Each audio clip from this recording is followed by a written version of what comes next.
조국 전 장관의 오촌 간 조범동 씨 재판이 열렸었는데요. 이 검찰 측 증인인 익성 회장 아들이 검찰 신문에서는 이 코링크의 실소유주는 조범동이라고 주장을 하다가 이 변호인 측에서 반대 신문을 하니까 조범동이 실소유자라는 근거는 없다 이렇게 밝혔습니다. 사실 이거 굉장히 크게 정경심 교수 재판 관련해서 크게 취급될 뉴스인데 딱 한 언론밖에 취급 안 했어요. 아주경제라고. 이게 결국은 코링크 실소유주가 누구냐가 대단히 큰 관건이었는데 이 코링크의 실소유주가 오촌조카 조범동 씨라고 하는 주장에 근거가 없다. 네. 라는 것도 굉장히 중요한 뉴스인데 이런 뉴스도 보도가 안 됐을 뿐만 아니라 저는 더 문제인 것은 검찰 측 증인이 지금 익성 회장의 아들이거든요. 그러니까 실소유주는 오히려 익성 아니냐고 하는 의혹이 있는 상황에서 그 아들이 나와서 이해 당사자잖아요. 네. 직접. 증언하는 자체가 굉장히 부적절하다고 보는데 그 부적절한 당사자로 취급될 사람이 나와서도 증거가 없다고 했으니까 굉장히 큰 뉴스죠. 보도가 안 된다. 경쟁 중단과 국회 가동부터 선언해야 합니다. 정치 지도자로서 방역 성공을 위한 국회 총력전을 진두지휘하기 바랍니다. 아니 죄송합니다. 잠깐만요. 마음 좀 진정 좀 시키고요. 아니 누가 보면 진짜 현재 민주당이랑 청와대가 바이러스와 국민의 안위를 위해서 뭐 밤낮 없이 목숨 걸고 막 이렇게 최선을 다하는지 알겠어요. 막 출입국 통제하고 마스크 가격 막 수요 공급 통제하고 뭐 그런지 알겠어. 깜빡 속을 뻔했네. 속겠어 진짜.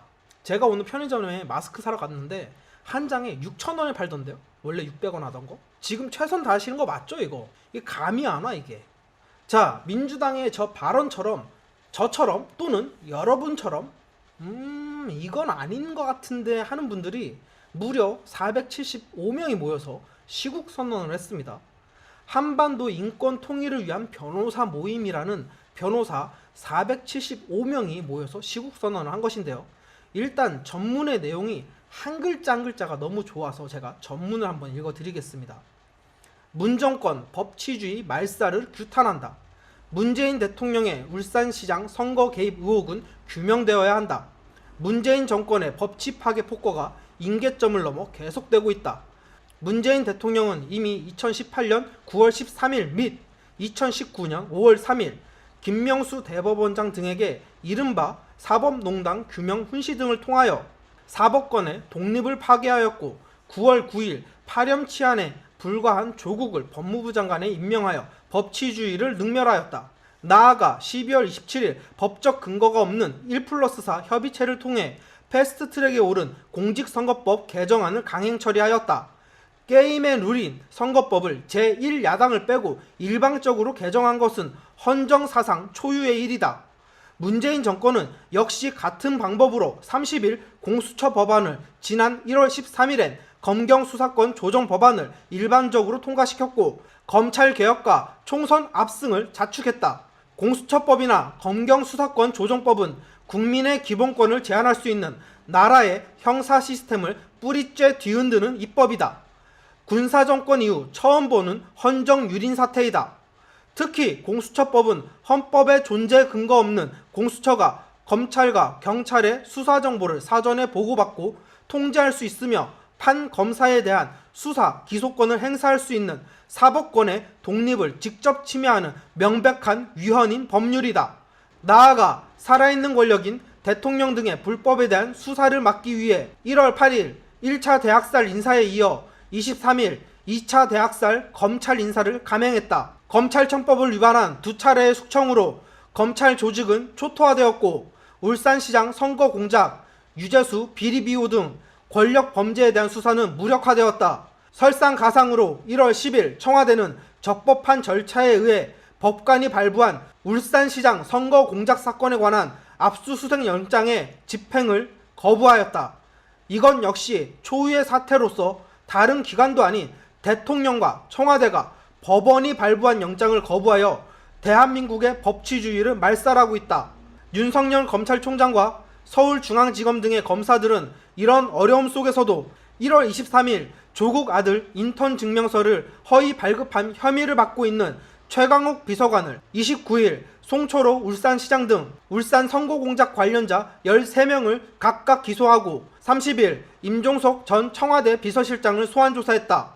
추미애 법무부 장관이 불법적으로 공개를 막고 있는 위 13인에 대한 공소장에 의하면 대통령의 선거 중립 의무를 특별히 강조하면서 청와대 비서실 조직 8곳이 사실상 문 대통령 뜻에 따라 일사불란하게 선거 공작을 벌린 위법 사실을 적시하고 있다.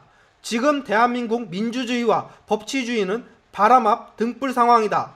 문재인 대통령이 울산시장 선거에 개입한 것이 확인될 경우는 이는 대통령이 선거에서의 정치적 중립 의무를 위반한 것으로 탄핵 사유에 해당할 수 있다. 우리 변호사들은 법치의 보루로 남아있는 살아있는 권력과 맞서 싸우고 있는 진정한 검사들과 김경수 드루킹 대선 여론 조작 사건에 실형을 선고한 후 오히려 기소되어 재판을 받고 있는 선창호 판사 등 용기 있는 법관들에게 경의를 표한다.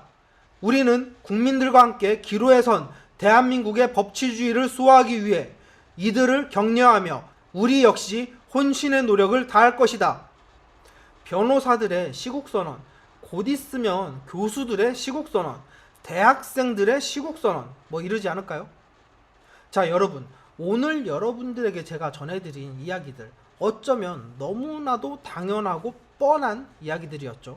자, 그럼 마무리만큼은 좀 뻔하지 않게 한번 해볼까 합니다.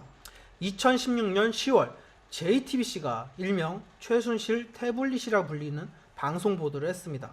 그리고 불과 2달 뒤 12월 국회에서는 박근혜 전 대통령님의 탄핵 소추안이 가결되었습니다.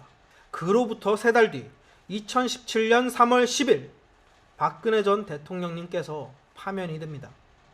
이 모든 과정이 고작 2달 그리고 3달 이렇게 짧은 시간 만에 모든 것들이 일어납니다. 앞으로 총선 2달 남았습니다, 여러분. 우리는 2017년 3월 10일을 잊지 않았습니다. 광화문 뉴스를 시청하시는 여러분들의 생각은 어떠신가요? 여러분들의 생각을 댓글로 적으시면 감사하겠습니다.